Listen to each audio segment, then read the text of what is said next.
Morning dear student, আমি তাপস পাত্র। আজকে তোমাদের শেখাবো ট্র্যাডিশনাল ক্লাসিফিকেশন অফ অ্যাকাউন্টস অনুযায়ী গোল্ডেন রুলস এর রিয়েল অ্যাকাউন্ট। রিয়েল অ্যাকাউন্ট মানে হচ্ছে যে কোনো রকমের বস্তু বা সম্পত্তি আছে রিয়েল অ্যাকাউন্টে। রিয়েল অ্যাকাউন্টে ডেবিট ইকুয়ালস টু আমরা কি শিখেছিলাম আগের ক্লাসে?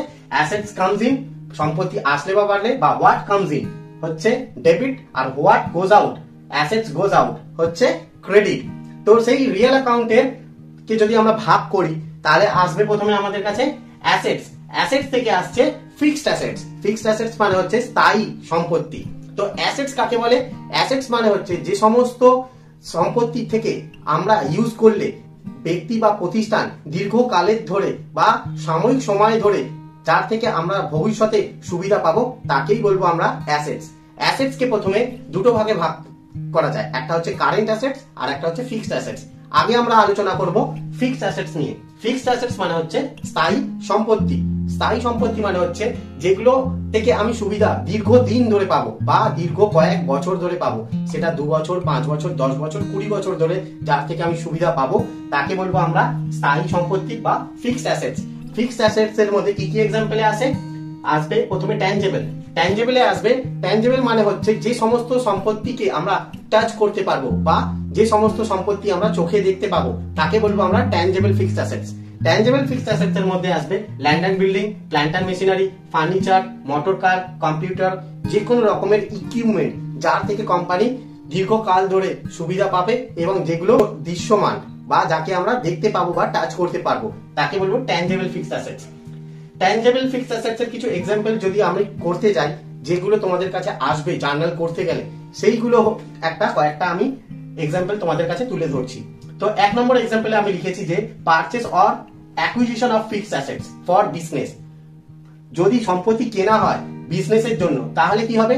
আমার কাছে কামস ইন কি? Comes in equals to debit. Comes in হচ্ছে অ্যাসেটস। আমি যদি বিজনেসের ইউজের জন্য বা বিজনেসের ব্যবহার করার জন্য আমি যদি কোনো অ্যাসেটস কিনি তাহলে আমার কাছে অ্যাসেটসটা হবে comes in. Land and building হতে পারে, ফার্নিচার হতে পারে। তো যে অ্যাসেটস আমরা কিনছি সেই অ্যাসেটসটা হবে ডেবিট। এবার পেমেন্ট, আমার পেমেন্ট যদি ক্যাশে করি তাহলে ক্যাশটা হবে ক্রেডিট, কারণ ক্যাশও হচ্ছে একটা রিয়েল অ্যাকাউন্ট। রিয়েল অ্যাকাউন্টে হোয়াট গোজ আউট, যেটা গোজ আউট হবে সেটা হবে ক্রেডিট। তাহলে আমি যদি অ্যাসেটস কিনি আমার কাছে ক্যাশ গোজ আউট হলে টু ক্যাশ হবে। যদি ব্যাংকের মাধ্যমে পে করি বা চেকের মাধ্যমে পে করি তাহলে হবে টু ব্যাংক অ্যাকাউন্ট। আর যদি আমি ধার বা বাকিতে কিনি যাতে আমি ফিউচারে গিয়ে তাকে পেমেন্ট করব, তাহলে সেই পার্টি বা ভেন্ডর বা সাপ্লায়ারের নাম হবে যে মালটা আমাকে সাপ্লাই করছে। তাহলে purchase or acquisition of fixed assets for business এর জন্য যদি কখনো কোনো ট্রানজাকশন তোমাদের জার্নাল করতে গিয়ে আসে তাহলে অ্যাসেটস অ্যাকাউন্ট ডেবিট। যদি পার্টিকে পেমেন্ট করো ক্যাশের মাধ্যমে তাহলে to cash, to bank, to supplier or vendor or party. এটা গেল first purchase of acquisition of বিজনেসের। এরপরে যদি 2 নম্বরে আমরা দেখি যে অ্যাসেটসটা কিনতে গিয়ে অনেক সময় ইনস্টলেশন চার্জেস বা ক্যারেজ চার্জেস বা মেজর কিছু রিপেয়ার করতে হচ্ছে, ওল্ড কোনো মেশিনারি বা ফার্নিচার, তখনের ক্ষেত্রে যদি জার্নাল করতে হয় তাহলে আমরা এই জার্নালটা করতে পারি। Expenses on carriage and relating to purchase of assets, installation expenses or major repair of old assets. এই রকম যদি কিছু দেওয়া থাকে জার্নালের মধ্যে তাহলে আমরা করব assets account debit to cash, bank or vendor or party or supplier. কারণ যখন আমি কোনো মেজর রিপেয়ার করছি বা ইনস্টলেশন চার্জেস পে করছি, সেই ইনস্টলেশন চার্জেস বা মেজর রিপেয়ারটা হচ্ছে পার্ট অফ অ্যাসেটস এরই খরচ। তার জন্য তাকে আমাকে অ্যাসেটস কে ডেবিট করতে হবে। এবং পেমেন্ট যদি আমি তাকে যদি ক্যাশে করে থাকি তাহলে টু ক্যাশ, আর চেকে করলে ব্যাংক। আর যদি সাপ্লায়ার বা ভেন্ডারের থেকে ধারে সুবিধাটা নিয়ে থাকি তাহলে টু সাপ্লায়ার আর ভেন্ডার আসবে। এটা গেল ইনস্টলেশন চার্জেস এর জন্য জার্নাল।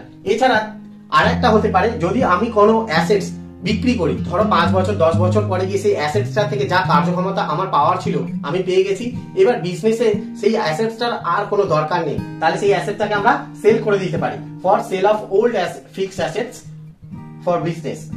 যদি বিজনেসের ওল্ড ফিক্সড অ্যাসেটটা বিক্রি করি তাহলে বিক্রি করলে আমার কাছে যদি ক্যাশ আসে তাহলে ক্যাশ অ্যাকাউন্ট ডেবিট, যদি ব্যাংকের মাধ্যমে আসে তাহলে ব্যাংক অ্যাকাউন্ট ডেবিট। যদি বিল রিসিভ করি যে এখন আমি মালটা বিক্রি করে দিলাম, পরবর্তীকালে গিয়েও টাকাটা পেমেন্ট করবে তাহলে বিল রিসিভেবল অ্যাকাউন্ট ডেবিট। আর যদি পার্টি ধারে কেনে তাহলে customer or party account debit হবে। আর বিক্রি করতে গিয়ে যদি লস হয় তাহলে loss on sale of assets হবে আর অ্যাসেটসটা হবে ক্রেডিট। আর যদি বিক্রি করতে গিয়ে আমার প্রফিট হয় তাহলে to profit on sale of assets if profit. যদি প্রফিট হয় তাহলে সেটা ক্রেডিট হবে আর যদি লস হয় সেটা ডেবিট হবে। আর সেল করতে গেলে আমার কাছে সবসময় কি হচ্ছে, ক্যাশ বা ব্যাংকের মাধ্যমে করলে সেই টাকাটা কামস ইন, তো debit equals to comes in হচ্ছে ক্যাশ অর ব্যাংক, তাহলে what comes in, cash or bank comes in, তো cash or bank account debit. আর হোয়াট গোজ আউট, অ্যাসেটসটা বিক্রি করছি তো অ্যাসেটসটা চলে যাচ্ছে, সেটা প্ল্যান্ট হতে পারে, ফার্নিচার হতে পারে, যেটা চলে যাচ্ছে সেটা হবে ক্রেডিট। তো এটা গেল ট্যানজিবল ফিক্সড অ্যাসেটস এর কিছু সম্ভাব্য এন্ট্রি, যেগুলো তোমাদের জার্নাল করতে গেলে খুবই কাজে আসবে। ট্যানজিবল অ্যাসেটস এর পর আসছি আমরা ইনট্যানজিবল অ্যাসেটস। বিজনেসে এটাও একটা গুরুত্বপূর্ণ assets, intangible assets. Intangible assets কাকে বলে, যে সমস্ত অ্যাসেটস চোখে দেখা যায় না বা স্পর্শ করা যায় না, তাকে বলবো ইনট্যানজিবল অ্যাসেটস বা অস্পর্শনীয় সম্পত্তি। তো অস্পর্শনীয় সম্পত্তির মধ্যে যদি আমি এক্সাম্পল লিখি তাহলে কি হবে, গুডউইল, পেটেন্ট, কপিরাইট, ট্রেডমার্ক, এগুলো হচ্ছে সব ইনট্যানজিবল ফিক্সড অ্যাসেটস এর এক্সাম্পল। অ্যাসেটস এর আরেকটা পার্ট আসছে ইনভেস্টমেন্ট। ইনভেস্টমেন্ট মানে হচ্ছে বিনিয়োগ। তো বিনিয়োগ কাকে বলে, যখন কোনো ব্যক্তি বা প্রতিষ্ঠান তার মূলধনের অব্যবহৃত অংশ অন্য কোনো গভর্নমেন্ট সিকিউরিটিজে বা বিনিয়োগ করে, তখন তাকে বলা হয় ইনভেস্টমেন্ট।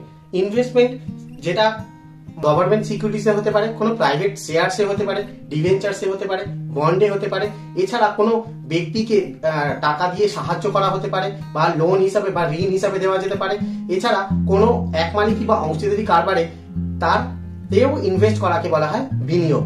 বিনিয়োগকে প্রথমে ভাগ করা যায় দুটো ভাগে, একটা লং টার্ম আর একটা হচ্ছে শর্ট টার্ম। লং টার্ম মানে হচ্ছে যখন 2 বছর, 5 বছর, 10 বছর ধরে বিনিয়োগ করা হয় তখন তাকে লং টার্ম বলা হয়। তো লং টার্ম ইনভেস্টমেন্টের মধ্যে আসবে investment in security such of bond, other company shares, debentures and other government securities etcetera. যখন কোনো টাকা, অব্যবহৃত টাকা কোনো কোম্পানি বা প্রতিষ্ঠান বিভিন্ন রকম বন্ডে রাখতে পারে, বিভিন্ন কোম্পানির শেয়ারে বা ডিবেঞ্চারে খাটাতে পারে, অথবা গভর্নমেন্ট সিকিউরিটিজে বিনিয়োগ করতে পারে, তাকেই বলা হয় বিনিয়োগ বা ইনভেস্টমেন্ট। ইনভেস্টমেন্ট যেহেতু রিয়েল অ্যাকাউন্টের পার্ট, তাই ইনভেস্টমেন্টের ক্ষেত্রেও debit equals to asset comes in আর credit equals to assets goes out. তো ইনভেস্টমেন্টের যদি আমরা জার্নাল করতে যাই বা জার্নাল করতে গিয়ে যদি যে সমস্ত ট্রানজাকশন গুলো আমাদের কাছে আসবে তার দুটো পার্ট হতে পারে, একটা হচ্ছে purchase of for investment in shares, debenture or government securities, আর একটা হচ্ছে ফর সেল অফ ইনভেস্টমেন্ট। যদি ইনভেস্ট করে, যদি কোনো কোম্পানি আর একটা কোম্পানিতে বাট কোনো ডিবেঞ্চারসে বা গভর্নমেন্ট সিকিউরিটিতে ইনভেস্ট করে for investment in share, debenture আর গভর্নমেন্ট সিকিউরিটিজ, তার ক্ষেত্রে জানা হবে ইনভেস্টমেন্ট অ্যাকাউন্ট ডেবিট। কারণ ইনভেস্টমেন্ট করলে, কোথাও কোনো কোম্পানিতে ইনভেস্ট করলে তার সম্পত্তিটা বাড়ছে, তাই ইনভেস্টমেন্ট অ্যাকাউন্ট ডেবিট।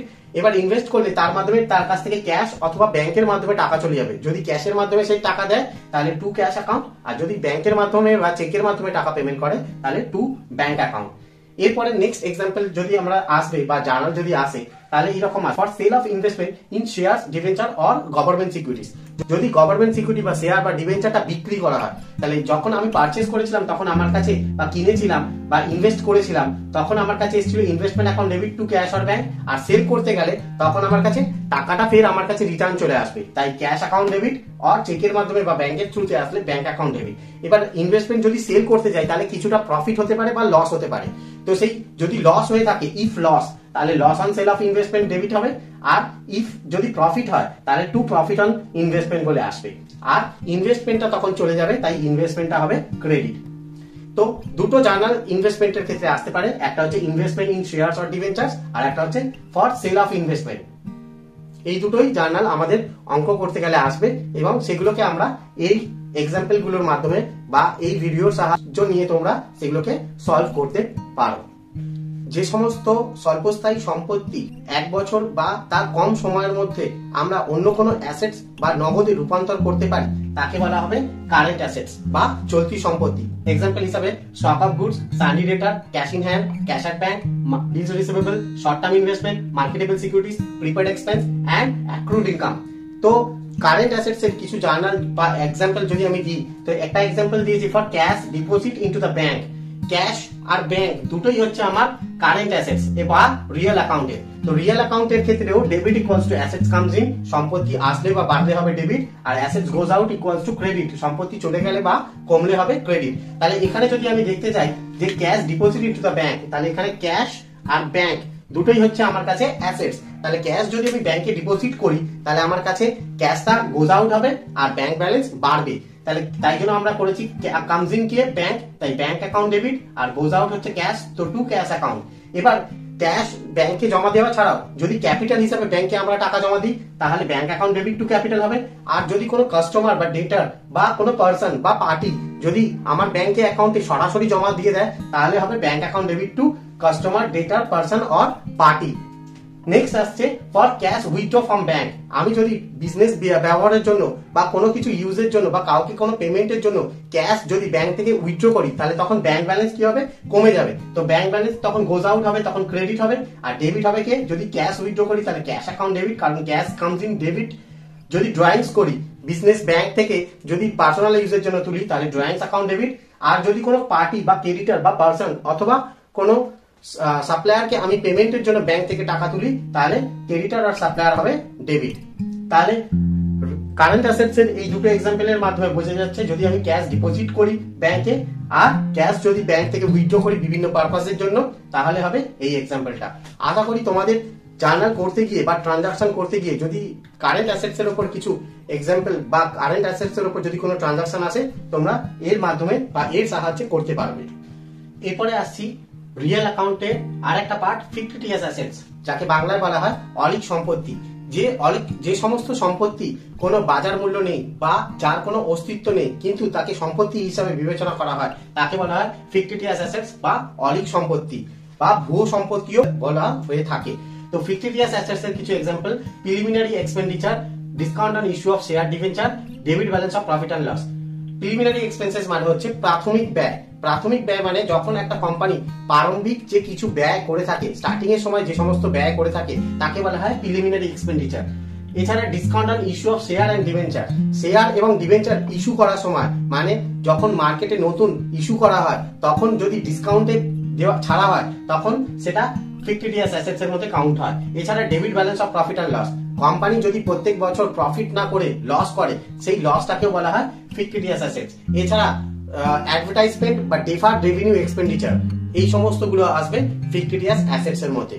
তো আজকে টোটাল অ্যাসেটসটা বা রিয়েল অ্যাকাউন্টটা তোমাদের কাছে টোটাল ডেসক্রাইব করলাম এবং রিয়েল অ্যাকাউন্টের মধ্যে কি কি পার্ট আছে, কি কি তাদের ফিক্সড অ্যাসেটস, কারেন্ট অ্যাসেটস এর কিভাবে জার্নাল করতে হয় এবং ট্রানজাকশন গুলোকে জার্নাল করবে সেইগুলো তোমাদের কাছে আজকে তুলে ধরলাম। আশা করি তোমাদের ক্লাসটা আজকে ভালো লেগেছে এবং গোল্ডেন রুলস এর মাধ্যমে কিভাবে এন্ট্রিগুলো আরো সহজলভ্যভাবে করা যায় সেগুলো তোমাদের কাছে তুলে ধরলাম।